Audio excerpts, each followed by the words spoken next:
Amen. Que le nom du Seigneur soit béni. Veuillez m'excuser pour le retard. J'avais vraiment beaucoup de difficultés pour avoir un véhicule pour venir. Amen.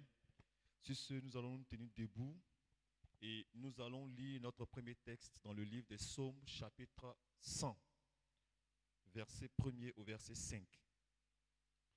Poussez vers l'Éternel des cris de joie. Vous tous, habitants de la terre, servez l'Éternel avec joie. Venez avec allégresse en sa présence. Sachez que l'Éternel est Dieu. C'est lui qui nous a fait et à qui nous appartenons.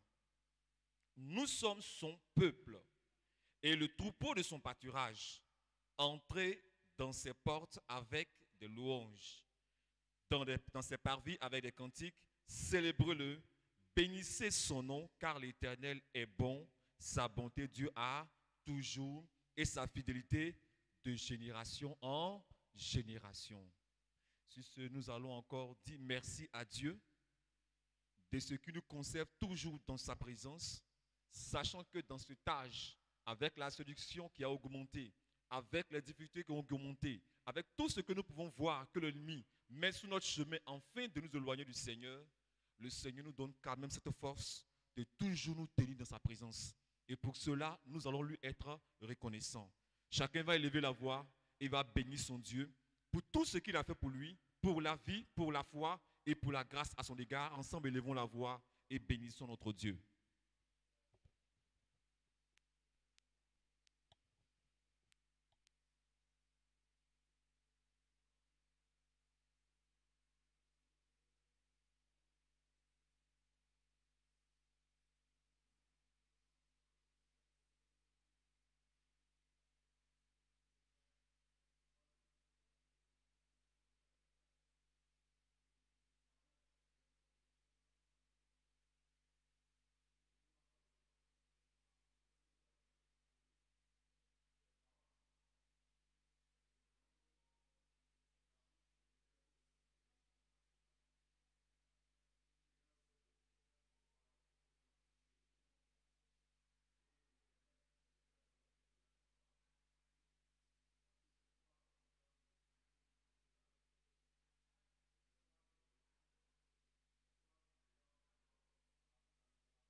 Seigneur Dieu, notre précieux Père Céleste, c'est au nom de tous mes frères que je viens encore me présenter au devant de toi et te dire merci pour toutes ces choses que tu as permis d'arriver dans nos vies, que ce soit bien, que ce soit mal, selon qu'il est écrit que tout concourt au bien de ceux qui aiment l'Éternel. Et tu as dit que tu ne permettras pas une épreuve qui soit au-delà de nos forces. C'est pourquoi je te dis merci, parce que toutes les épreuves que tu permets dans notre vie, tu as encore prévoir le moyen, Seigneur, afin que nous puissions sortir de l'épreuve. Et pour tout cela, je veux te dire merci. Merci parce que tu nous conserves encore dans la foi. Pendant que, Seigneur, nous nous tenons dans ta présence, nous voulons te confier tout ce moment. Nous voulons aussi te prier afin que tu nous accordes ta miséricorde pour chaque faute qui a été commise, pour chaque erreur qui a été commise, pour chaque péché, pour chaque iniquité. Nous voulons demander ta miséricorde ce matin pour l'amour de toi, pour l'amour de ton Fils et pour le sang versé à la croix pour nous, Seigneur. Accorde-nous ta miséricorde. Bénis-nous encore en ce matin. Change nos vies, change nos voix, notre cœur, comme tu l'as promis. Change notre esprit, Seigneur, et fais de nous des adorateurs véritables, ceux que tu recherches, ceux que tu agrées, afin que l'honneur, la magnificence et la gloire te soient rendues pendant que nous te confions tout le reste du temps. Bénis chacun de nous, réponds à nos questions et conduis-nous au nom du Seigneur Jésus que j'ai prié. Amen. Vous pouvez vous asseoir. Que le Seigneur nous bénisse. Nous sommes aujourd'hui samedi 15 juillet 2023, ici à Yopougon, à Bayate, à Abidjan, Côte d'Ivoire. Pour tous ceux qui nous suivent de loin à la diaspora, c'est notre jour de questions et de réponses. Et si vous nous suivez, vous pouvez apporter vos questions sur notre page et nous répondrons par la grâce que le Seigneur nous donnera, selon notre compréhension et selon notre vision, vu le message que nous croyons, parce que nous avons reçu un prophète en ce temps de la fin, par qui nous avons connu qui est réellement le Seigneur Jésus-Christ et quel est le chemin du salut et la voie qui conduit à l'enlèvement. Et c'est sur cette base que nous pouvons répondre à toutes ces questions qui viendront à nous. Amen.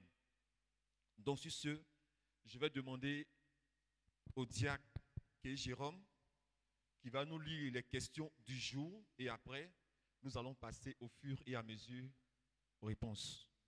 Amen. Que le Seigneur te bénisse, frère. Que le Seigneur bénisse chacun de nous.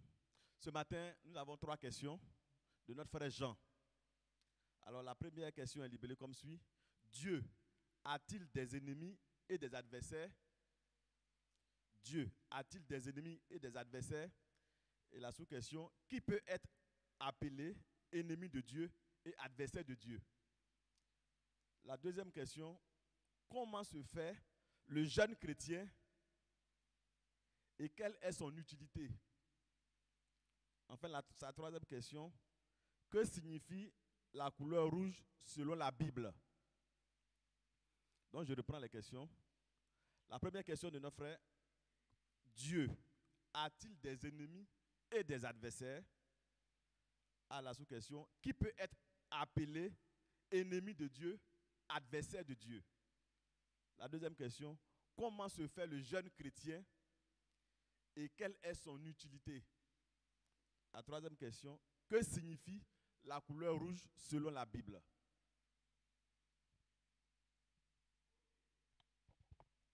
Donc, voici les questions qui nous sont présentées ce matin, sur lesquelles nous allons nous prononcer.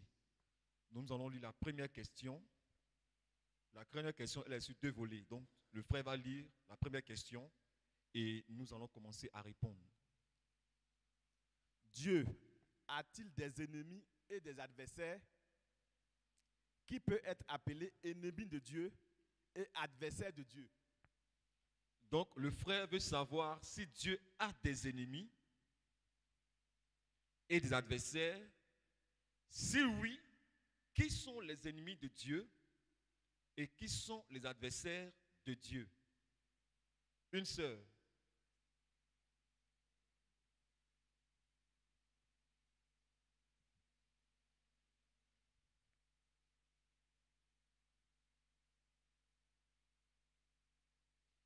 Parmi les sœurs, oui, seul homme.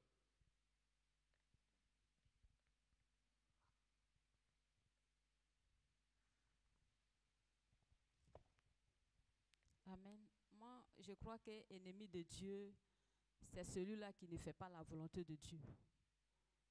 C'est celui-là, bon, c'est ce que moi je crois. Je crois que c'est celui-là qui est l'ennemi de Dieu. Celui qui ne fait pas la volonté de Dieu, qui fait autre chose. Amen.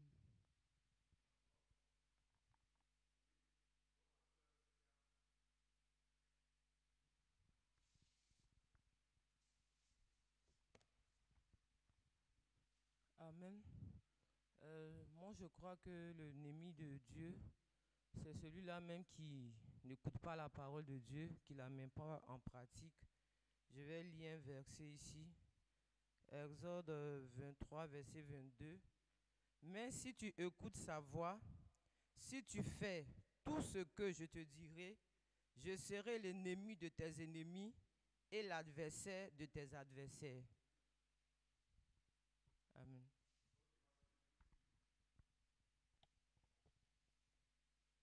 Amen.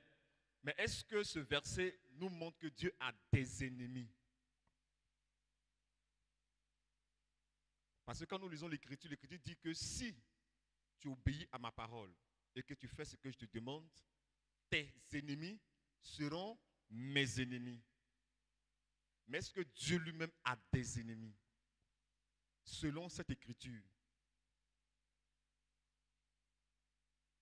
Parce que là, tu peux placer ce verset devant un dénominationnel et il va te dire que ce sont tes ennemis là qui deviennent ennemis de Dieu. Mais est-ce que Dieu lui-même les ennemi?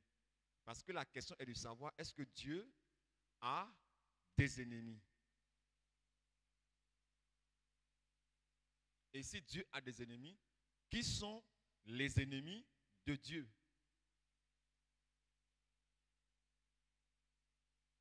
C'est la question. Parce que là, c'est l'ennemi du croyant. Qui, lorsque il fait ce que Dieu lui demande, les ennemis du croyant deviennent les ennemis de Dieu. Mais Dieu lui-même, est-ce qu'il a des ennemis?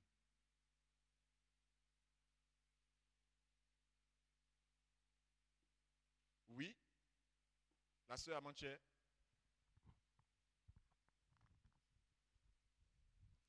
Bon, je peux dire oui que le Seigneur a des ennemis. Parce que dans sa parole, il y a une parole où il dit, j'ai aimé Jacob et j'ai haï Ésaü. Voilà, c'est ce verset-là que je voulais donner. Donc Ésaü est son ennemi. C'est ça? Ok, vous voyez ce que la sœur aussi dit. Ésaü est l'ennemi de Dieu. Parce que Dieu a haï Ésaü.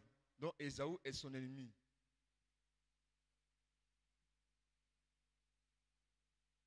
Oui?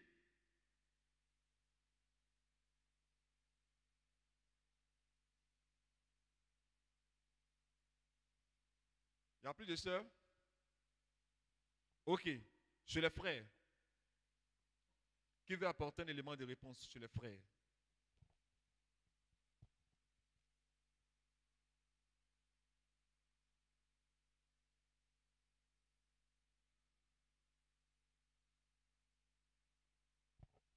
Chez les frères.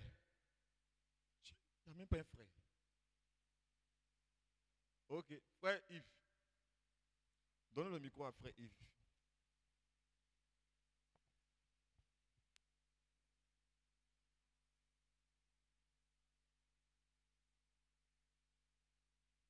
Amen. Amen. Frère d'accord, je veux que tu m'aides un peu dans une parabole, je vais faire ressortir quelque chose. Dans Matthieu 13, là, où il a parlé du champ, du blé et puis de l'Écriture, Matthieu à partir du verset 40 là-bas, si je ne me trompe pas. Ouais. Il faut voir vers le verset 40 là-bas, si je ne me trompe pas. Je veux faire ressortir quelque chose que le Seigneur a eu à dire. Où les anges ont posé la question, mais Seigneur, n'as-tu pas semé du blé dans ton champ?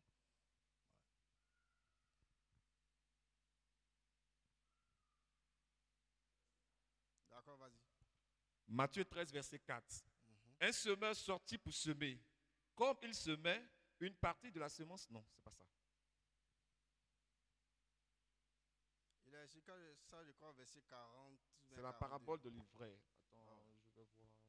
L'ivraie du blé, là.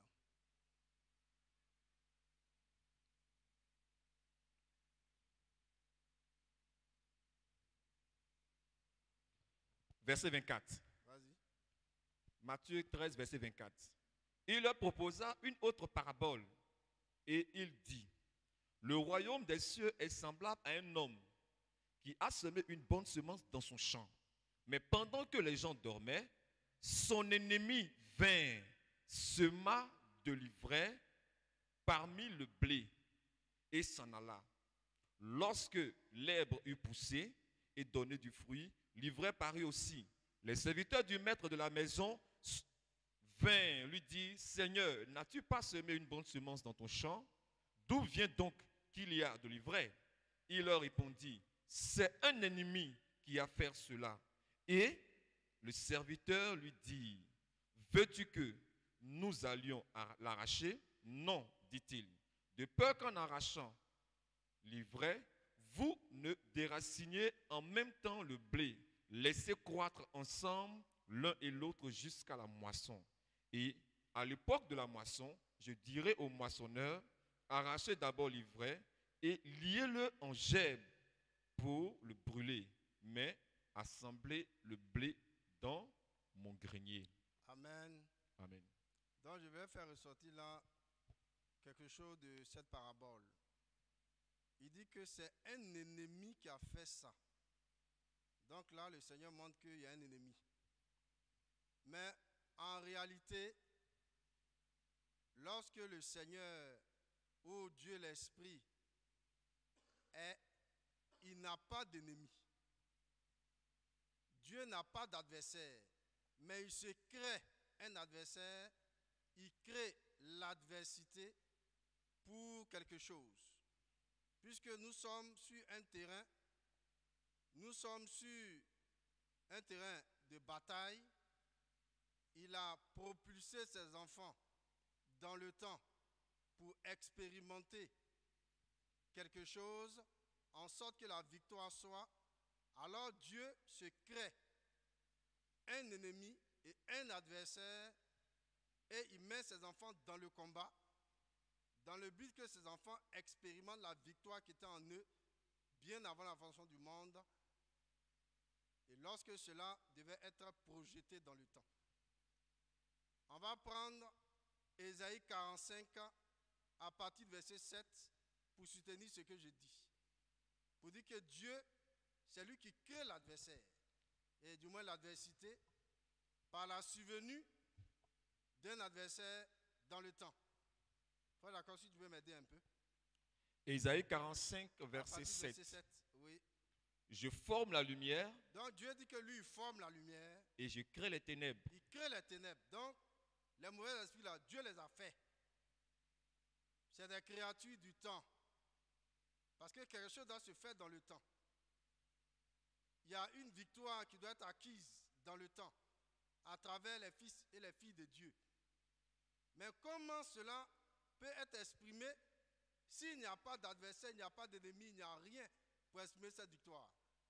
Vas-y. Je donne la prospérité. Oui. Et je crée l'adversité. Donc Dieu dit que c'est lui qui crée. Donc il n'en a pas, mais il crée pour quelque chose, pour un but. Vas-y. Moi l'Éternel, je fais toutes ces choses. Je continue? Oui, continue un peu. Verset 8. Oui. Que les cieux répandent d'en haut et que les nuées laissent couler la justice. Que la terre s'ouvre et que le salut y fructifie. Et qu'il en sorte à la fois la délivrance. Moi l'Éternel, je crée ces choses. Tu vois, frère Jean, il y a une délivrance qui doit s'opérer. Mais s'il n'y a pas de problème, s'il n'y a pas de difficultés, par exemple, moi qui ai un handicap, comment je peux expérimenter la faveur, la grâce de Dieu par rapport à la santé s'il n'y a pas de maladie? La maladie, tu vois, non, mon frère. Mais dans le temps, là, il faut que toutes ces choses émergent. Il faut que Dieu les fasse sortir toutes ces difficultés. N'est-il pas écrit dans l'Écriture que c'est de l'Éternel que viennent les maux et les biens? Mais comment tu vas savoir ça si cela n'est pas projeté dans le temps? Parce que dans l'éternité, il n'y a aucune maladie. Dans l'éternité, il n'y a rien. Tu vois? Mais c'est dans le temps que ces choses se font. Frère, tu vas prendre encore Naoum 1, verset 2. Naoum 1, verset 2.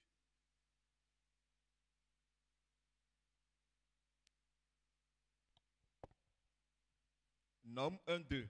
Oui. L'Éternel est un Dieu jaloux. Oui. Il se venge.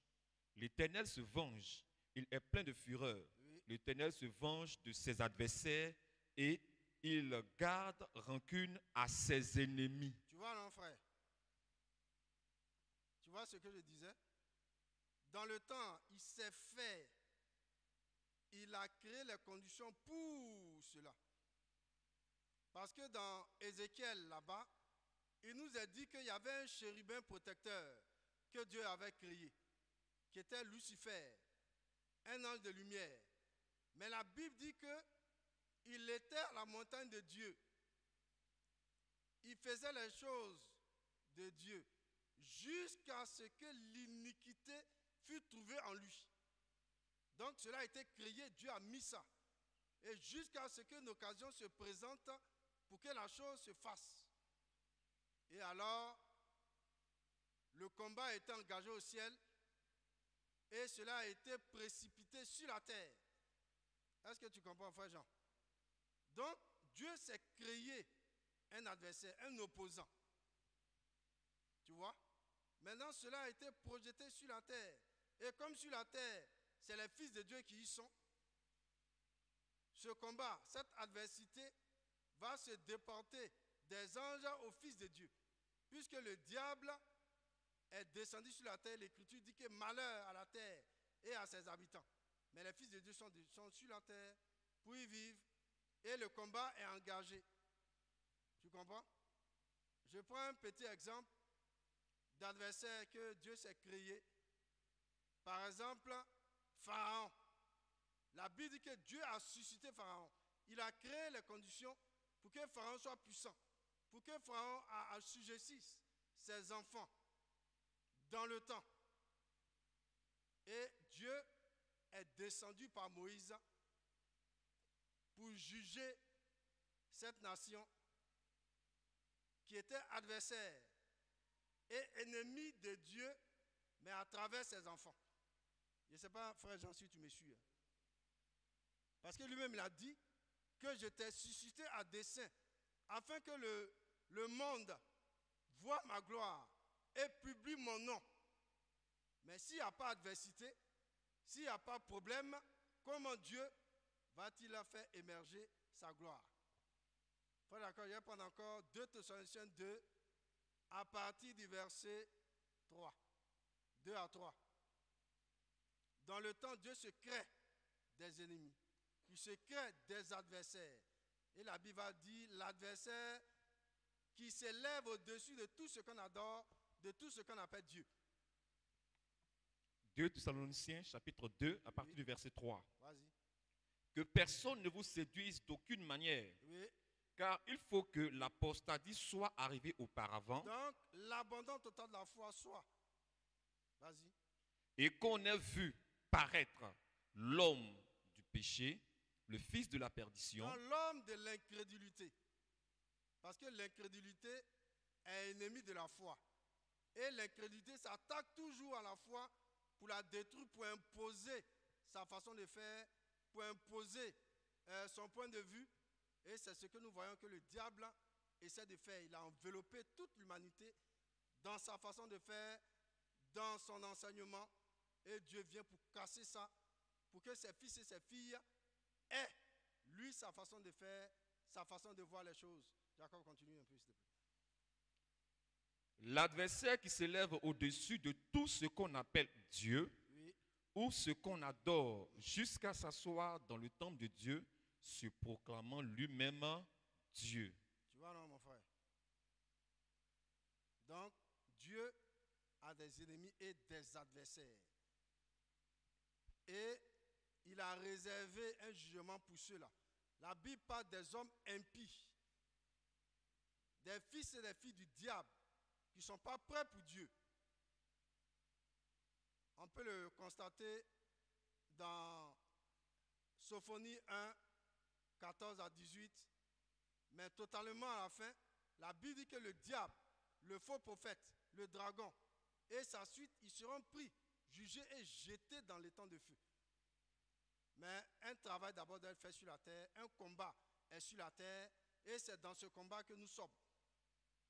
C'est pourquoi l'Écriture dit dans Éphésiens qu'il y a un mauvais jour et Dieu nous a donné des armes pour pouvoir nous défendre et contre-attaquer. C'est pourquoi Dieu nous a donné un prophète qui nous révèle le plan et les stratégies du diable. Et il nous donne un pasteur pour nous aider à être des personnes efficaces avec les armes de Dieu, pour être vainqueurs, pour exprimer la victoire que Dieu a mis en nous.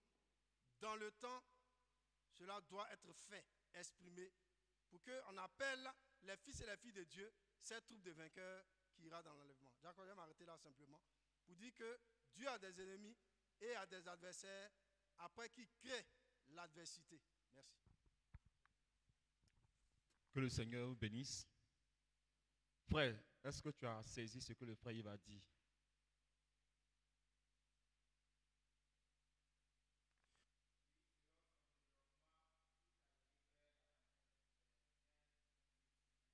Ok.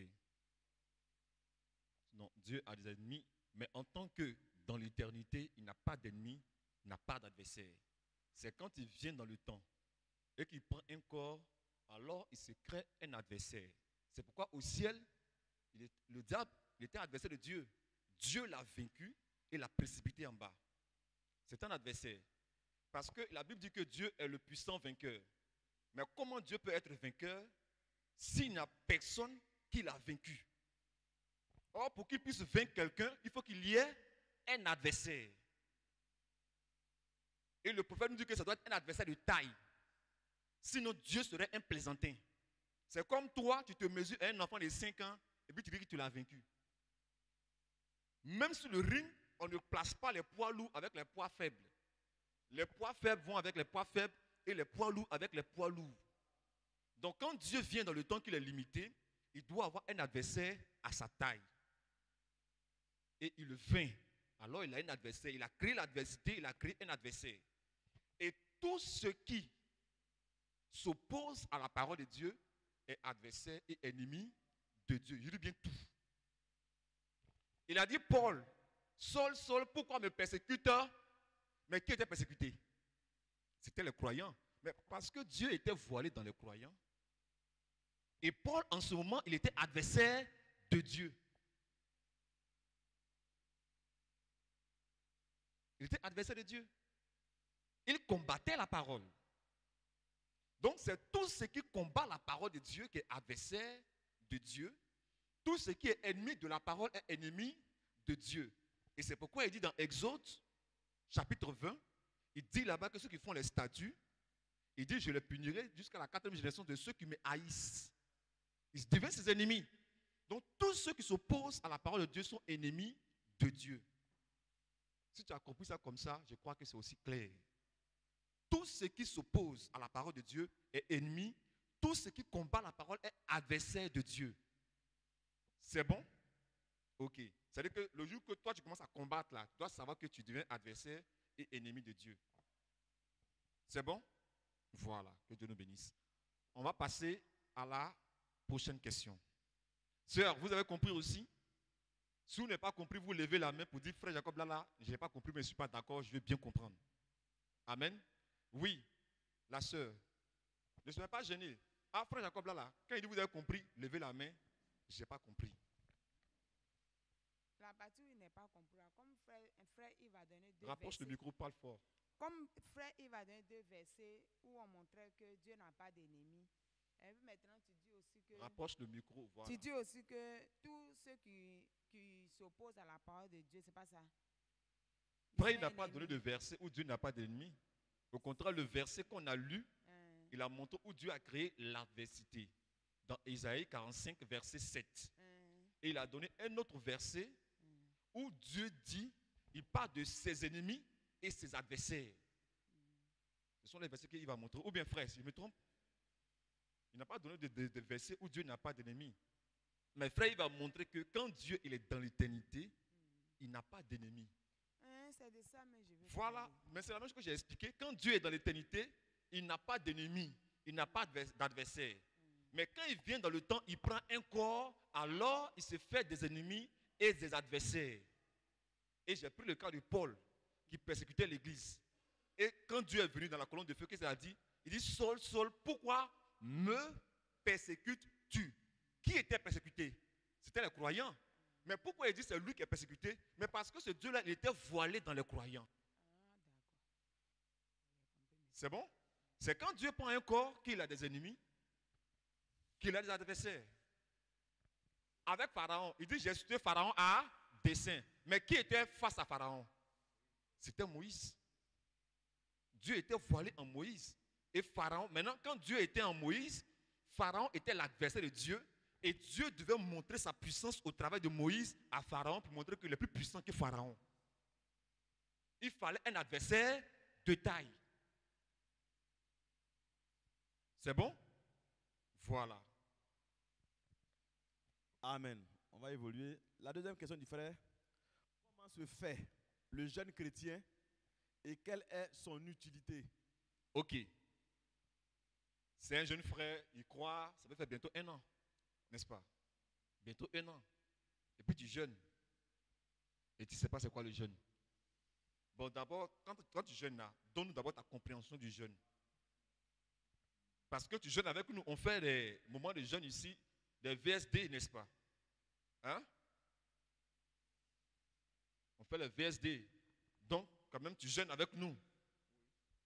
Donc, bon, pourquoi j'ai posé cette question? Vous savez que quand on sort des dénominations, on nous enseigne comme une manière de faire le jeûne. Et on nous explique aussi, comme on le dit, que dans les dénominations, ce n'est pas tout ce qui se fait là-bas qui est faux. Mais néanmoins, il y a des paroles que ces dénominationnels-là disent qui sont vraies, mais par contre, d'autres ne sont pas vraies. Donc, ayant reçu l'enseignement dénominationnel et que je suis maintenant dans la vérité, je veux véritablement une explication claire pour que je puisse me décharger de ce que j'ai reçu de là-bas et que je prenne ce qui est là. Ok, c'est bon. Donc, donne-nous la compréhension que tu as de là-bas et qui est là jusqu'à ce que tu sois là et que tu nous poses la question. Bon, de l'autre côté, on nous dit qu'on peut jeûner, bon, on peut faire un jeûne sec, soit 1 jour, 3 jours, ou bien on peut faire un jeûne de 40 jours à fruits, tout simplement pour dégager un peu tout ce que nous avons, les mauvaises pensées, rendre la chair un peu plus faible et que l'esprit puisse prendre le dessus. Et que par la prière, que nous soyons aussi exaucés. Donc, je voudrais aussi sur ce côté voir si c'est effectivement la même chose ou pas. Ok. Les sœurs, qu'est-ce que vous pensez de ça? Ce qu'il a dit là, c'est correct? Si ce n'est pas correct, vous donnez la correction.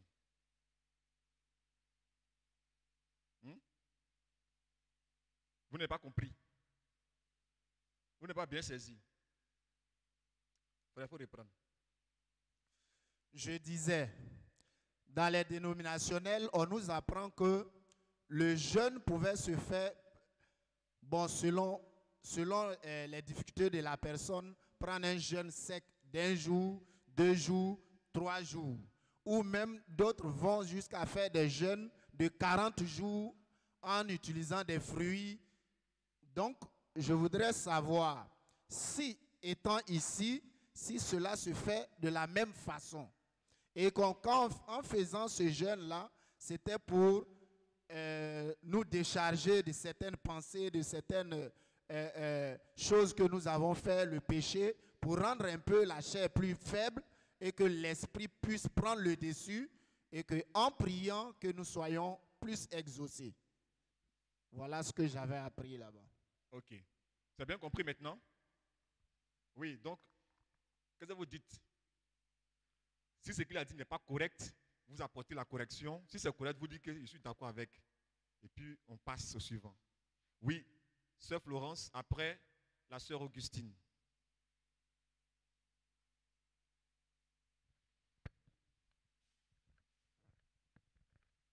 Amen. Moi, je pense qu'il y a, dans tout ce qu'il a dit, il n'y a pas de problème. Hein. C'est selon lui, son inspiration, ce que Dieu lui met à cœur de faire. S'il doit jeter 40 jours pour avoir son résultat, c'est son inspiration. Ça, ce n'est pas là le problème. Mais je pense que Dieu nous montre un peu comment jeûner dans certains versets. Dans le livre d'Ésaïe 58, il nous montre un peu le modèle du jeûne. Et puis, dans le livre de Matthieu 6, je sais pas, 16 à 18 aussi, il nous montre cela. Donc, il n'y a pas de problème. Donc, ce qu'il a dit est correct.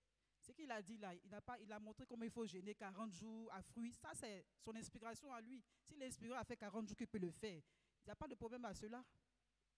Il peut faire 3 jours aussi, pourvu qu'il a la force de le faire. Attends, ce n'est pas ça la question. La question n'est pas sur l'inspiration. voici comment il a été enseigné à faire le jeûne quand il était dans la dénomination. Lui, il veut faire une vidange et avoir la compréhension de la parole afin que son jeûne soit bien orienté. Donc, il a donné sa conviction concernant le jeûne, la connaissance qu'il a du jeûne. Et maintenant, il veut savoir si c'est ça, il continue dedans. Si ce n'est pas ça, alors il va corriger. Donc, est-ce que ce qu'il a dit là, c'est ça? La parole atteste ça. Sinon, alors donne ce que la parole donne. Voilà. La parole n'atteste pas ça. La parole n'atteste pas ça. Donc, donne ce que la parole atteste. Dans le livre d'Ésaïe 58, si quelqu'un peut me lire ça. Ésaïe 58, c'est verset 2 jusqu'à 14 là-bas. Dieu parle de ça largement. Ésaïe 58, à partir du verset 2. Je lis.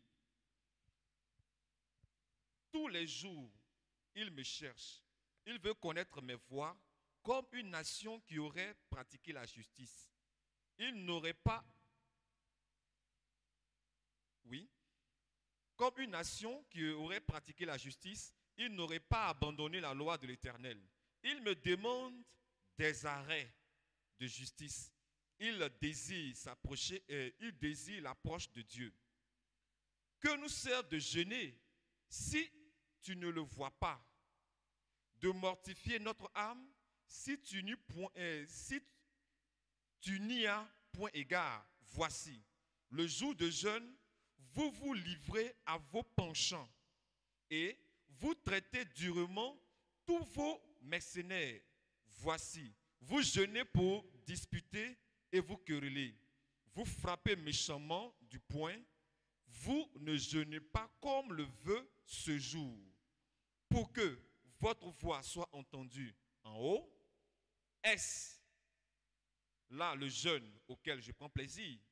Un jour où l'homme humilie son âme, courber la tête comme un jonc et se coucher sur un sac et la cendre, est-ce là ce que tu appelleras un jeûne? Un jour agréable à l'Éternel? Voici le jeûne auquel je prends plaisir. Détache les chaînes de la méchanceté, dénoue les liens de la servitude, renvoie libre les opprimés et que l'on rompe toute espèce de joug. Partage ton pain avec celui qui a faim et fais entrer dans ta maison le malheureux sans asile. Si tu vois un homme nu, couvre-le et ne te détourne pas de ton semblable. Alors ta lumière poindra comme l'aurore et ta guérison germera promptement, ta justice marchera devant toi et la gloire de l'Éternel t'accompagnera. Alors tu appelleras et l'Éternel répondra. Tu crieras et il dira, me voici. Si tu éloignes du milieu de toi le joug, les gestes menaçants et les discours injurieux.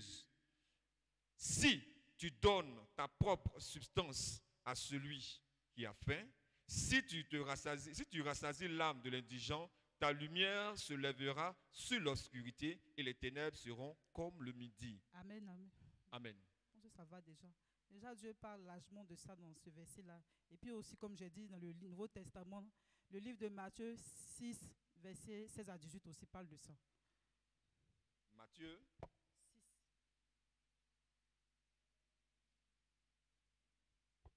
Matthieu 6, verset 16 à 18. Verset 16 à 18. Lorsque vous jeûnez, ne prenez pas un air triste, comme les hypocrites qui se rendent le visage tout défait pour montrer aux hommes qu'ils jeûnent. Je vous le dis en vérité, ils reçoivent leur récompense. Mais quand tu jeûnes, parfume ta tête et lave ton visage, afin de ne pas montrer aux hommes que tu jeûnes, mais à ton Père qui est dans le lieu secret. Et ton Père qui voit dans le secret te le rendra. Amen. Voilà un peu comment se présente le jeûne dans ces deux versets-là. Voilà ce que je peux dire. Ok, donc voici la position de la sœur. Une autre sœur veut-elle ajouter quelque chose? Une autre sœur, oui, la sœur Augustine, oui, Augustine a voulu parler. Moi, en tout cas, ce qu'il a dit, je n'ai pas vu. Ce qu'il a dit là, je ne vois pas ce qui est. Ce qui est incorrect dedans. Voilà, ce qui est incorrect. Uh-huh. Maintenant, quand tu jeûnes, là, tu ne dois pas avoir, comme je peux prendre un exemple, comme façon les djoulas font, quand ils jeûnent, soit peut-être il est énervé à un certain heure parce qu'il a faim. C'est ça là qui ne doit pas se passer. Sinon, il y a un verset de la Bible, je n'ai pas la référence, mais où on dit que voici le jeûne, le jeûne que Dieu prend plaisir. C'est ce qu'on fait de lire là. Voilà. Donc, c'est un truc comme ça. C'est comme ça que je vois la chose, quoi. Sinon, ce qu'il a dit là, je ne vois pas ce qui est incorrect dedans. Ce jeûne, quand tu jeûnes, c'est pour parler à Dieu, pour te consacrer, pour parler à Dieu. Donc, si tu jeûnes, que peut-être tu es fâché, on te parle, tu es énervé, comme si on t'avait forcé de jeûner là. C'est ce qui n'est pas bon. Ok, voici la position de la sœur. Il y a une autre sœur qui veut dire quelque chose? Ok, parmi les frères, quelqu'un veut-il dire quelque chose? Aujourd'hui, là, ce sont les sœurs qui répondent. Non, toi, tu viens en dernière position. Oui, frère Jaguar. Il dit, les frères, il y a quel souci aujourd'hui là? La révélation nous a quittés pour aller chez les sœurs ou bien?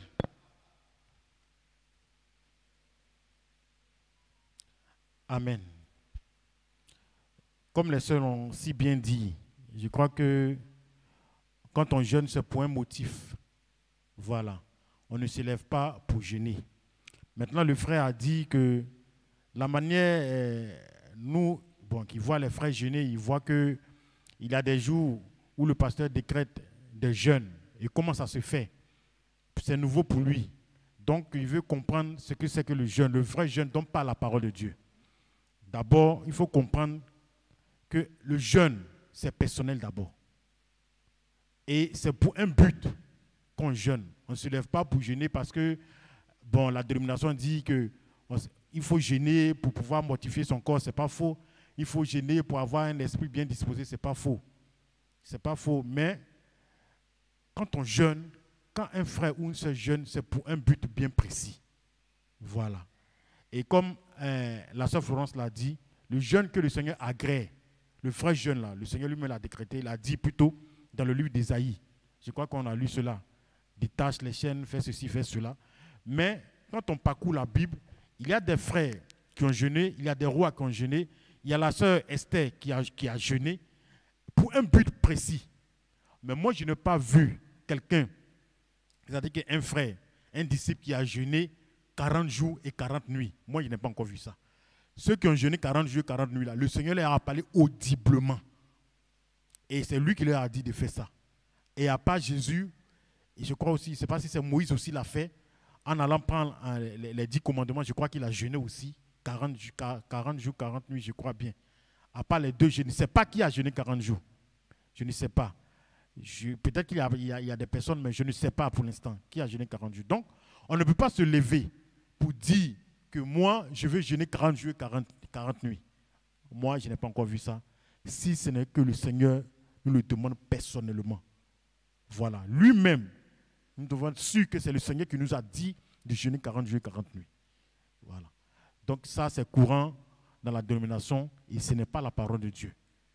On va prendre Esther 4, le verset 16, si quelqu'un a une Bible.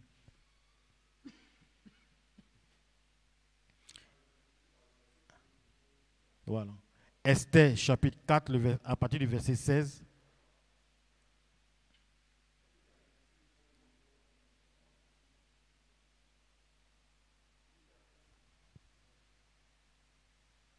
Et un autre va prendre Esdras 8, le verset 21.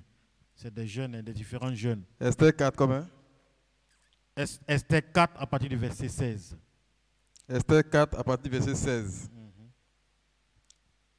Va, rassemble tous les Juifs qui se trouvent à Suse et jeûnez pour moi, sans manger ni boire pendant 3 jours, ni la nuit, ni le jour. Moi aussi, je jeûnerai de même avec mes servantes. Puis j'entrerai chez le roi, malgré la loi. Et si je dois périr, je périrai. Amen. Amen. Ça, c'est la sœur Esther. Il y avait un complot qui a été, n'est-ce pas, orchestré contre tous les Juifs. Voilà. Il y avait des Juifs qui étaient en déportation, je crois, qui étaient quelque part. Et il y avait un ennemi qui a comploté et qui a dit au roi à l'époque, en mentant, n'est-ce pas, sur certains faits, pour que le roi puisse décréter, n'est-ce pas, la mort de ces Juifs-là. Et comme Esther était quelqu'un qui était auprès du roi, je crois, je ne sais pas si c'était sa femme ou bien quelqu'un comme ça, qui a pris vent de cela. Elle sait, elle connaît la puissance du jeûne. Donc, elle a dit que tous les Juifs doivent jeûner avec elle. Et ça, c'était une inspiration encore du Seigneur. Pendant 3 jours et 3 nuits. Et elle a bien précisé, ni boire, ni manger. Voilà, pour obtenir un résultat. Parce qu'il y avait quelque chose qui se préparait contre tous les Juifs. Parce que le roi a décrété le fait qu'il doit mettre à mort tous les Juifs. Parce que je crois que je ne sais pas c'est qui est parti dire des choses. Aman, qui est parti mentir, dit des choses. Donc ça l'a mis en colère et il a décrété que tous les Juifs doivent être mis à mort. Et donc, comme Esther était inspirée par le Seigneur, a décrété un jour, un jeûne, pour un but bien précis. Donc on ne se lève pas pour jeûner parce qu'on a envie de jeûner. On peut jeûner peut-être pour mortifier le corps, mais on ne se lève pas pour jeûner parce qu'on a envie de jeûner comme ça. Non. Dans la dénomination, c'est courant. David a jeûné. Et lorsque le Seigneur ne répondait pas, mais il a mis fin à son jeûne parce qu'il jeûnait pour que le Seigneur a dit que son fils doit mourir. Il sera frappé d'une maladie jusqu'à la mort. Et quand David a appris cela, il s'est mis à jeûner. Parce qu'il sait que le jeûne a une puissance. Mais il a vu que lorsqu'il jeûnait, le Seigneur ne l'écoutait pas. Il s'est levé, il a dit à ses gardes d'envoyer de la nourriture, il a bu le vin. Et il a même précisé, mais pourquoi moi il a jeûné pendant que le Seigneur ne m'écoute pas? Donc, quand on jeûne, c'est pour un but bien précis. Nous allons encore prendre n'est-ce pas, un autre verset, comme je l'ai dit, Esdras, verset 8, le verset 21. Là, ce n'est pas parce qu'il y a une pression, ce n'est pas parce qu'on veut mettre quelqu'un à mort, ce n'est pas parce que peut-être qu'on n'a pas d'enfant, on veut jeûner, ce n'est pas parce qu'il y a quelque chose. Mais il y a un jeûne encore. Esdras 8, 21. Écoute. Là, près du fleuve d'Ahava, oui, je publiais un jeûne d'humiliation devant notre Dieu, oui, afin d'implorer de lui un heureux voyage pour nous. Amen. Amen. Le frère devait voyager. Il voulait aller quelque part. Et il sait que la voie qu'il va prendre, la route qu'il va prendre là, ce n'est pas une route sûre. Donc, il a publié un jeûne avec ses servants, avec ses serviteurs, ses servantes. Il a publié un jeûne d'humiliation, il a précisé. Il s'est humilié devant le Seigneur pour que le Seigneur le garde au cours de son voyage. Donc, dans la dénomination, on a tendance à jeûner lorsqu'on a un problème. Ou peut-être qu'il s'est dit qu'il a un ministère, il veut que son ministère éclate au grand jour dans toute la Côte d'Ivoire. Donc, il se permet de jeûner 40 jours et 40 nuits. On a vu des gens ici. On a vu aussi des pasteurs qui ont donné des jeûnes 40 jours et 40 nuits à des personnes et ces gens-là sont morts dans leur maison. On a arrêté ces pasteurs, on a vu ça en Côte d'Ivoire ici. Donc, on ne jeûne pas pour jeûner. La Bible a précisé comment il faut jeûner et le jeûne auquel le Seigneur prend plaisir dans Isaïe. Voilà un peu ce que j'avais à dire.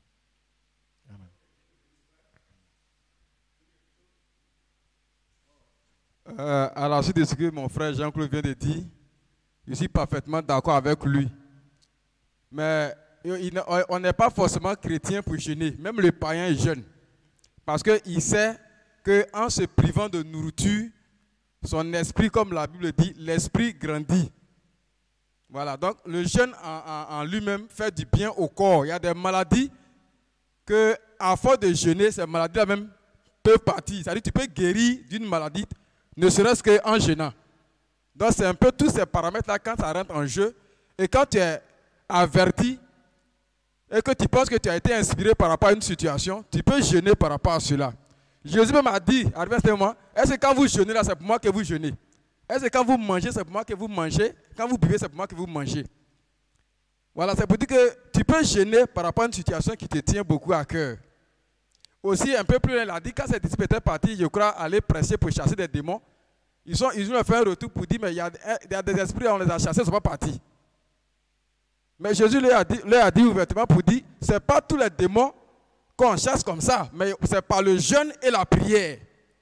Ça veut dire que comme le frère Jean, il y a des situations, quand tu regardes, peut-être tu as prié, ça n'a pas marché.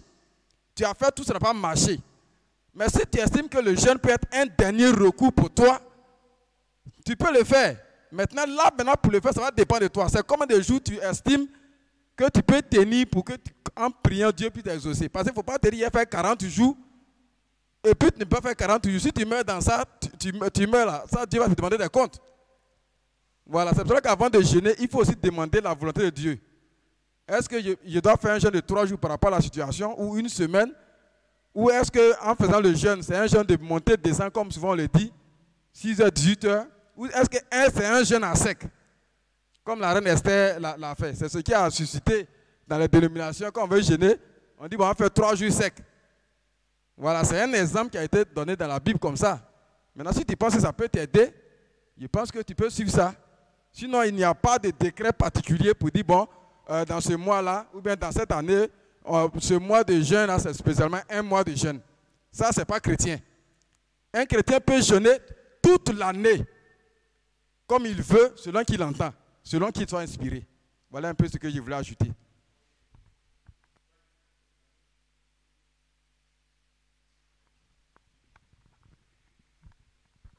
Amen. Je vais dire quelque chose qui va paraître bizarre. Les dénominationnels, ils ne jeûnent pas. Parce que jeûner, c'est s'abstenir du mal. Jeûner fait partie de l'adoration. Mais est-ce que s'il n'y a pas de prophète, il peut avoir adoration? Ce sont des éléments de l'adoration. S'il n'y a pas de prophète, est-ce qu'il peut avoir adoration? Donc, ces personnes, ils prennent des éléments qui sont dans notre adoration pour avoir des résultats. Parce que jeûner, en réalité, c'est s'abstenir du mal. Et on a vu que c'est un prophète qui a révélé ça. Le prophète Ésaïe, dans Ésaïe 58, que le frère Jacob a lu là. Parce que les gens ont dit, que nous sert-il de jeûner si tu ne le vois pas? Donc, ils pensaient qu'ils étaient en accord avec la volonté de Dieu. Dieu a pris un prophète pour leur dire, jeûner là, c'est s'abstenir du mal. Mais vous ne connaissez pas ma volonté. Comment vous allez vous abstenir du mal? Actuellement, nous sommes en jeûne. Parce que nous avons reçu l'enseignement d'un prophète qui nous a montré que nous abstenir du mal. C'est d'abord connaître la volonté de Dieu. Dieu nous a révélé cela. Pour nous permettre de nous abstenir du mal, de nous abstenir de l'incrédulité. Maintenant, de façon physique, on veut obtenir certaines choses. Alors, Dieu nous donne un enseignement dans lequel se trouvent des éléments que nous allons utiliser pour obtenir des résultats dans notre adoration. Il est dit dans l'Écriture que l'exercice corporel est utile à peu de choses, mais l'exercice spirituel est utile à tout. Et regardons que cet exercice spirituel fait partie de l'adoration. Et dans ça, l'homme, pour être favorable à Dieu, pour créer les conditions, décide lui-même de prendre un moment de privation, puisque j'ai dit que le jeûne, c'est se priver, c'est s'abstenir du mal. Donc il décide de se priver pour un temps de certaines choses, parce qu'il veut par exemple obtenir une faveur de Dieu, obtenir une opportunité. Je vais prendre dans ce sens 1 Corinthiens chapitre 9 à partir du verset 24 à 27.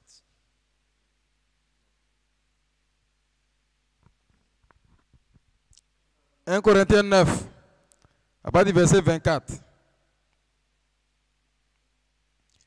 Ne savez-vous pas que ceux qui courent dans le stade courent tous, mais qu'un seul remporte le prix? Courez de manière à le remporter. Tous ceux qui combattent s'imposent toute espèce d'abstinence, et ils le font pour obtenir une couronne corruptible. Mais nous, faisons-le pour une couronne incorruptible. » Verset 26. « Moi donc, je cours, non pas comme à l'aventure. Je frappe, non pas comme battant l'air, mais je traite durement mon corps et je le tiens assujetti, de peur d'être moi-même rejeté après avoir prêché aux autres. Amen. Donc voilà ce que l'Écriture nous dit. Il a décidé de se priver, de s'abstenir des choses. Pour confirmer ce que j'avais dit tantôt, que sans prophète, il n'y a pas d'adoration, il n'y a pas des éléments. On a vu ce qui s'est passé avec les Ninivites. Ces personnes-là ont pris une décision de se priver de nourriture. Donc, ils savaient qu'on pouvait se priver de nourriture. Mais regardez que c'est l'intervention d'un prophète qui a fait que le cœur de ces personnes a compris qu'il fallait s'abstenir du mal. Donc, sans l'intervention d'un prophète, que ces personnes se privent ou pas, cela allait donner des résultats parce que se priver de quelque chose permet d'obtenir des résultats. Mais regardez que Dieu avait décidé de les exterminer. Et quand Dieu voulait le faire, il avait résolu d'apporter un prophète parce qu'il y avait des personnes là-dedans qui devaient sauver, qui devaient dégager de ces sentences. Et quand Jonas a atterri à Ninive et il s'est mis à prêcher, l'adoration a été déportée du cœur de Jonas vers les habitants qui ont pris conscience que ce dans quoi on se trouve, c'est dangereux, c'est mauvais.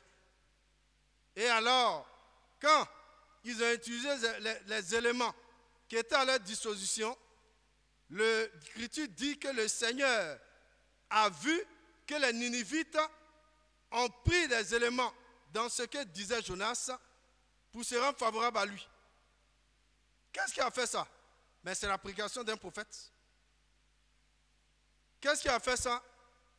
C'est l'élément central venu par un prophète qui a fait que les Ninivites ont compris qu'il fallait prendre ce qui est à l'intérieur de la bouche de cet homme pour se dégager, pour s'abstenir du mal. Et de façon physique, ils ont pris des dispositions en se privant de nourriture. Et les bêtes même ont été privées de nourriture. N'est-ce pas? C'est ce qui a été fait. Et les disciples de Jean se sont plaints à Jésus. Mais pourquoi toi, tes disciples, ils ne jeûnent pas? Pourquoi ils ne se privent pas de nourriture? Or, réellement, les disciples étaient en jeûne. Parce qu'ils s'abstenaient du mal par la prédication de Jésus-Christ, un prophète. Maintenant, physiquement, le Seigneur a dit que quand leur prophète serait retiré, ils allaient se priver de certaines choses pour obtenir, physiquement je vais dire. Donc, je dis à mon frère Jean, le jeûne, c'est s'abstenir de faire du mal. Ésaïe l'a dit clairement. Quand vous jeûnez là, libérez vos mercenaires. Toi, tu jeûnes et puis tu es rancunier contre ton frère. Tu dis, de toute façon, mon jeûne, c'est seulement pour 3 semaines. Il va apprécier, ma soeur va apprécier. Quand elle sera de là, elle va voir, elle va sentir ce que je lui fais. Est-ce que ce n'est pas ce que le pasteur nous a fait ressortir dimanche dans la prédication? Toi, tu dis que tu es en jeûne. Et puis tu es rancunier. Tu n'es pas prêt pour libérer, détacher ton frère. Dans la réalité, ce n'est pas un jeûne qu'on fait. Donc le véritable jeûne nous est apporté par un prophète, par l'enseignement, et physiquement on se prive de certaines choses. Comme l'apôtre Paul vient de le dire. Donc, enfin, d'accord, je vais m'arrêter là. Pour dire qu'en réalité, même les dénominations ne jeûnent pas. Parce qu'ils ne s'abstiennent pas du mal. Eux, ils font le mal parce qu'ils sont toujours incrédules. Ils n'ont pas reçu un véritable prophète pour leur montrer qu'est-ce que c'est que la véritable adoration, qu'est-ce que c'est que se priver du mal. Nous, on a reçu cela. Et mon frère Jean fait bien de demander parce qu'une vidange doit lui être faite. Jean doit être purgé comme on purge les nouveaux-nés pour faire sortir ce qui est en eux qui leur cause du mal. Donc frère, je vais m'arrêter là pour dire que le mauvais enseignement qu'il a reçu, ce n'est pas le jeûne. Maintenant, je vais préciser une chose. Dieu n'a jamais obligé quelqu'un à jeûner 40 jours et 40 nuits. Il n'a jamais demandé à quelqu'un de faire ça. Il n'a jamais obligé quelqu'un à le faire. Jamais. Puisque les privations physiques que nous faisons, ce n'est pas Dieu qui nous l'impose. C'est nous qui prenons la décision de faire ça afin d'obtenir quelque chose auprès du Seigneur. Je vais m'arrêter là. Merci. Amen. Frère Jean, j'espère que tu as compris. Il a été long, mais il a dit beaucoup de choses. Voilà, il est entré dans beaucoup de paramètres. Donc, par sa définition, jeûner, c'est se priver d'eux. Du moment où, le matin, tu n'as pas pris ton petit déjeuner, tu es en jeûne. Ça, c'est de manière physique. Je vais parler de manière physique. Tu es en jeûne. Tu fais faire le jeûne de 6h à midi. De 6h à 18h. Dieu n'a pas donné une heure à laquelle on doit jeûner. Il n'a pas donné des heures. Mais le jeûne auquel Dieu prend plaisir, c'est que le frère il va expliquer, c'est s'abstenir d'eux. Tu comprends? Voilà. Tu dis que tu jeûnes. On a un VSD. Tu jeûnes pendant que tu n'es pas encore réconcilié avec ton mari, avec ton frère, avec ta soeur. Ce jeûne-là, c'est zéro. Avant qu'un homme commence à jeûner, il doit d'abord faire un mea culpa pour savoir s'il est en ordre avec la parole. Une fois que tu vois que tu es en ordre avec la parole, tu peux maintenant commencer à jeûner. Mais si tu n'es pas en ordre avec la parole, cherche d'abord à te mettre en ordre avec la parole. C'est la procédure de l'adoration. Même sans prière. C'est-à-dire la nuit, tu veux prier avant de dormir là. Tu sais que tu viens de faire palabre avec ton mari. Tu viens de faire palabre avec ta soeur. Et puis tu veux prier pour dormir. Il faut laisser prier là. Laisse la prière. Parce que la Bible dit qu'avant même de faire ton offrande, et que tu te souviens que tu as quelque chose contre ton frère, ou ton frère a quelque chose contre toi, qu'est-ce que tu dois faire? Va d'abord régler la chose. C'est pourquoi frère Branham devait prier pour un enfant. On l'a appelé pour prier pour un enfant. Et avant de prier pour l'enfant, il y a un médecin qui l'a appelé, il avait rendez-vous et il a dit à sa femme, il faut dire que je ne suis pas là. Il a menti. Et on l'a appelé après cela pour aller prier pour l'enfant, il a couru. Dès qu'il s'approchait d'être, la voix lui a dit, un homme impur comme ça, toi tu vas prier pour l'enfant, tu viens de mentir à quelqu'un, tu vas venir prier. Et il a dit à la personne, excusez-moi, je ne vais pas prier maintenant, je vais aller régler un problème d'abord. Et il allait prier. Il a appelé le médecin pour lui dire, ah vraiment, tu venais de m'appeler de suite là, je t'ai menti. Que ma femme, j'ai dit à ma femme, je te dis que je ne suis pas là. J'ai menti, j'étais là, mais comme j'étais fatigué, je ne voulais pas décrocher. Donc vraiment, pardonne-moi. Et le médecin a dit non. Du fait que tu sois honnête, moi je te pardonne. Et quand il a fini, il s'est retiré encore. Il allait quelque part d'un coin. Il a prié le Seigneur, Seigneur, je veux que tu me confirmes que tu m'as pardonné après que je me sois mis en ordre. Et il a vu le tourbillon qui est venu, le Seigneur lui a confirmé cela. C'est après ça qu'il allait prier pour l'enfant. Quand la Bible dit que ce sont nos péchés qui mettent une barrière entre nous et Dieu, on doit savoir qu'à chaque fois que nous commettons des erreurs, si nous voulons que notre prière soit efficace, on doit mettre nos erreurs en ordre. C'est la même chose pour le jeûne. Tu dois être en ordre avant de commencer à jeûner. Et pendant que tu es en jeûne, tu dois éviter de te mettre dans des positions où ça va nuire à ton jeûne. Parce que le diable peut même sur ta femme avoir une attitude qui va te mettre dans un état où tu vas oublier que tu es en jeûne. C'est pourquoi il faut avoir la maîtrise de soi. Parce que le diable sait que le jeûne que tu es en train de faire là, tu as un but que tu veux atteindre. Donc pour ne pas que tu atteignes le but, il doit ménager tout ce qu'il faut pour t'empêcher d'atteindre le but. C'est tout ça que tu dois gérer. C'est pourquoi il dit, n'aie pas un air triste pour montrer aux gens que tu jeûnes. Ça doit être un secret entre toi et ton Dieu. Ça veut dire que là, maintenant, quand tu es rassasié, tu ris là. Quand tu jeûnes, c'est moi tu dois rire. On ne doit pas sentir que tu jeûnes. On ne doit pas sentir ça en toi. Normalement, ça doit surprendre les gens que tu es en train de jeûner. On ne doit pas sentir que tu jeûnes. Et tu fais ton jeûne correctement. Maintenant, le jeûne aussi, la Bible dit quoi? Que ceux qui s'affectionnent aux choses de la chair ne sauraient plaire à Dieu. Si tu sais que tu es plus attaché à quelque chose que tu aimes, qui est contraire à la parole, alors tu dois prendre des moments de jeûne pour cela. Si tu sais que tu aimes tellement manger et que la nourriture te rend lourd, alors tu dois commencer à te priver de ça. Tout ça, c'est le jeûne. Ce n'est pas forcément dire, bon, je prends 3 jours à sec. Non.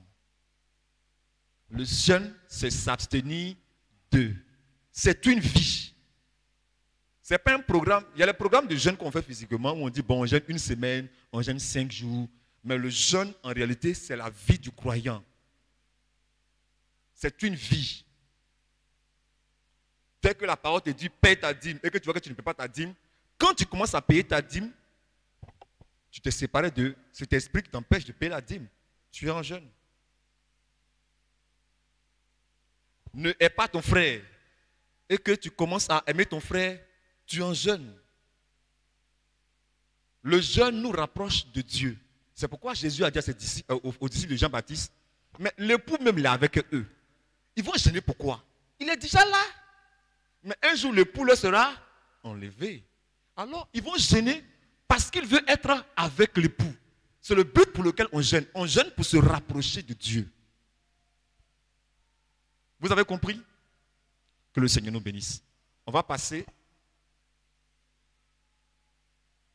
à la prochaine question. Sœur Augustine, tu avais voulu lever ta main. Tu avais une question ou bien il y a quelque chose que tu ne comprenais pas? Oui. Ce qui n'est pas compris dans la prédication où le pasteur a dit un fils, le fils de l'homme dans un fils de l'homme. Il faut parler dans le micro. Le fils de l'homme dans un fils de l'homme, là, je n'ai pas bien compris.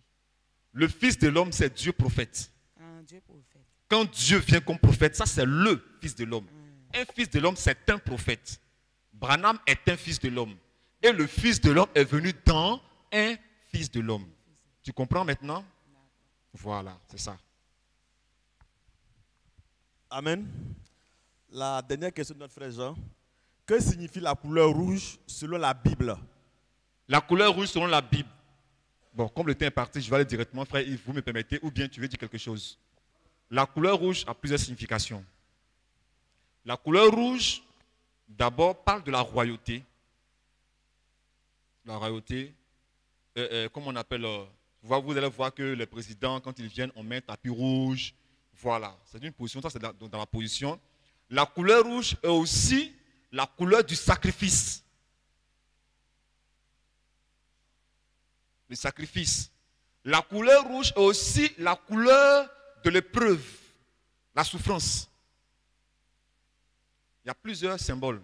Maintenant, ce symbole, en fonction, pour ceux qui font des songes, en fonction du songe, tu peux déterminer la couleur. Si la couleur est rouge, par rapport au songe, tu sauras si c'est sacrifice, ou si c'est chose, une élévation, ou si c'est, comment on appelle, une souffrance, un truc comme cela. Donc la couleur rouge a plusieurs significations. Chaque couleur a plusieurs significations. Chaque couleur a plusieurs significations. C'est bon? Voilà. Il y a la couleur jaune aussi même, qui veut dire la vie, parce que c'est le soleil, il est jaune, il donne la vie aux plantes. Et la couleur jaune aussi donne l'épreuve. Comme un désert, l'épreuve. La couleur jaune. Il y a ça aussi. Et la couleur blanche qui est la purification, la sanctification, la justice. Ça c'est la couleur blanche. La couleur bleue, ça parle un peu de divinité.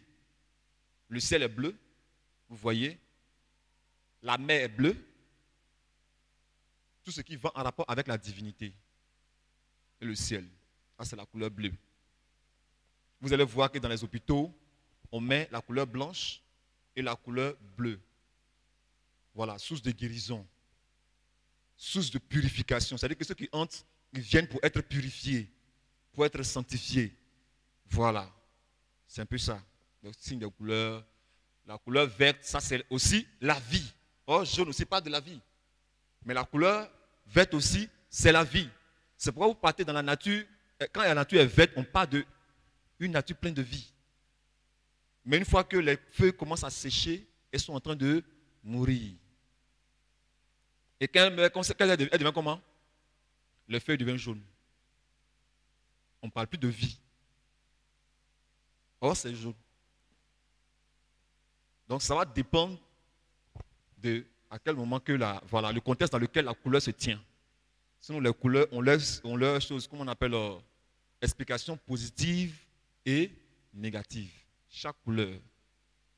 Voilà. C'est bon?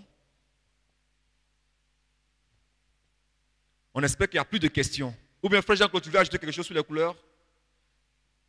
Il n'y a plus de questions? Il n'y a plus de questions? Tout le monde a compris? Ok. Donc, sur ce, on va se tenir debout et nous allons passer au service des offrandes.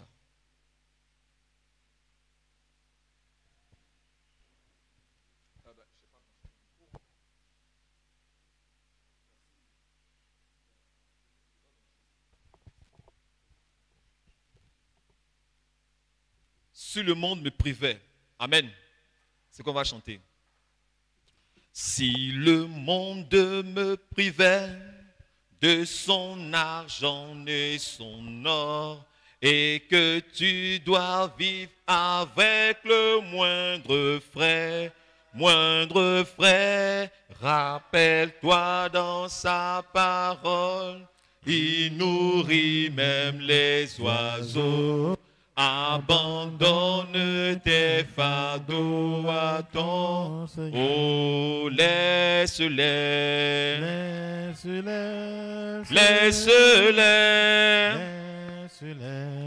Tes fardeaux. Abandonne tes fardeaux à ton Seigneur Jésus. Si tu crois sans défaillir, de secourir, et abandonne tes fardeaux à ton Seigneur. Si ton corps endure la peine, si ton corps endure la peine, sans recouvrer la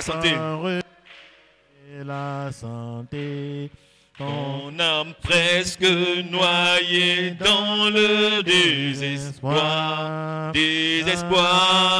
Jésus sait ce que tu sens, il peut sauver et guérir. Abandonne tes fardeaux à ton Seigneur. Oh oui, laisse-les. Laisse-les. Oh, laisse-les. Laisse-les. Oh, tes fardeaux. Abandonne tes fardeaux à ton Seigneur Jésus. Si tu crois sans défaillir, il saura te secourir. Oui, abandonne tes fardeaux à ton Seigneur. Quand tes ennemis t'assaillent, quand tes ennemis t'assaillent, ton corps commence à faiblir. N'oublie pas que Dieu répond à la prière. N'oublie pas que Dieu répond à la prière. Il fera une fois pour toi. Il te conduira sûrement. Alors abandonne tes fardeaux à ton Sauveur. Oh, laisse-les.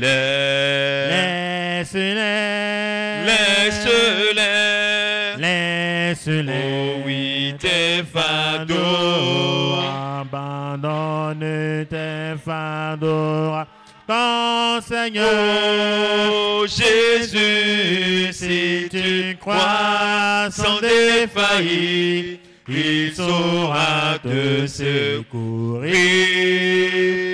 Et abandonne tes fardeaux à ton Seigneur. Oui, sur ces paroles, tu vas simplement élever la voix et tu vas prononcer les paroles sur ton offrande. Et si tu as une requête spéciale à dire encore à ton Dieu, l'occasion encore t'est donnée de parler à ton Dieu. Tu peux lui apporter encore ton fardeau ce matin. Il est encore prêt pour porter ton fardeau. Il a dit, mettez sur moi vos soucis et vos fardeaux, et moi je les porterai. Ensemble, que chacun lève la voix et parle à son Dieu.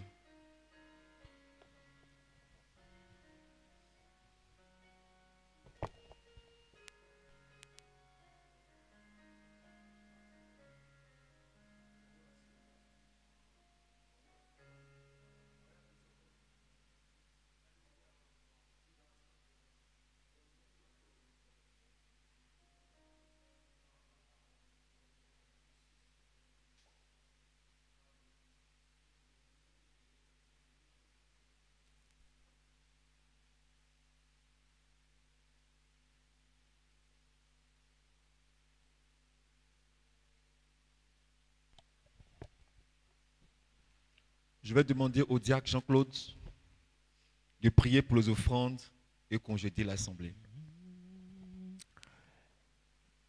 Divin et précieux Père Céleste, je veux encore te rendre toute la gloire et bénir encore ton Saint-Nom, parce que tu es vivant. Tu es digne de louange, digne d'élévation et digne encore d'adoration, ô notre Dieu. Éternel, voici encore, Père éternel, ce matin, les offrandes encore, Seigneur, qui t'ont été encore, Père éternel, apportées, ô Père Saint. Tu connais encore le désir encore des cœurs, Père éternel, Seigneur, qui les aura portés. Et tu connais encore, Père éternel, la volonté encore, Seigneur, de ceux, Père éternel, qui en avaient, mais dont encore les moyens encore faisaient encore défaut.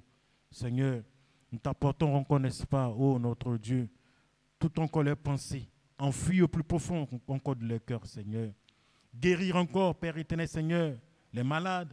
Souviens-toi encore, Père éternel, Seigneur, des frères ou des sœurs qui ont besoin encore du travail, Père éternel, et qui ont dû encore, Père, certainement déposer encore des dossiers encore, Seigneur, dans des sociétés encore de la place. Souviens-toi pour tous ceux plutôt qui ont encore, Père éternel, une activité encore, Seigneur, génératrice encore de revenus, Seigneur. Bénir encore tous ceux-là, Seigneur. Ouvre encore les portes encore, Seigneur. Ouvre encore les éclus du ciel, afin de répandre la bénédiction en abondance, Seigneur. Afin que, oh, notre Père, ses frères et ses sœurs, Père éternel, n'ont pas encore, Père éternel, à gémir en faisant encore ton œuvre, notre Dieu. Voici, Père éternel, Seigneur, que le temps est venu encore pour nous de retourner encore chacun encore chez soi. Daigne encore, Seigneur, nous raccompagner, Père éternel, Seigneur. Et permet, Père éternel, Seigneur, que toutes encore ces réponses qui ont été encore apportées à ces questions puissent encore rester encore gravées sur la table encore de notre cœur, Seigneur. Et quelque part, lorsque nous serons seuls, que nous puissions encore, Père éternel, nous en souvenir, à faire encore de la méditer, Père, et d'être encore, Seigneur, davantage encore plus proche encore de toi. Souviens-toi encore du reste du temps, Seigneur. Guide chacun encore de nos pas. Et souviens-toi encore, Seigneur, de la séance encore d'évangélisation. Et permet que, Père, il y a encore de l'affluence et que les frères et les sœurs viennent afin encore de soutenir encore cette œuvre, Père éternel, Seigneur. Souviens-toi de tous les intervenants, Père éternel. Où elle est davantage encore de ton esprit. Et mets surtout encore sur les langues des paroles appropriées à faire encore, Seigneur, au travers de la prédication, attirer encore des âmes encore à toi. Afin que, oh notre Dieu, Seigneur, ces personnes puissent aussi faire la paix avec toi. Tandis que, Père Saint, j'ai prié. Souviens-toi encore du reste du temps. C'est dans le nom de Jésus-Christ, ton Fils, que j'ai prié. Béni sois-tu, Seigneur. Amen.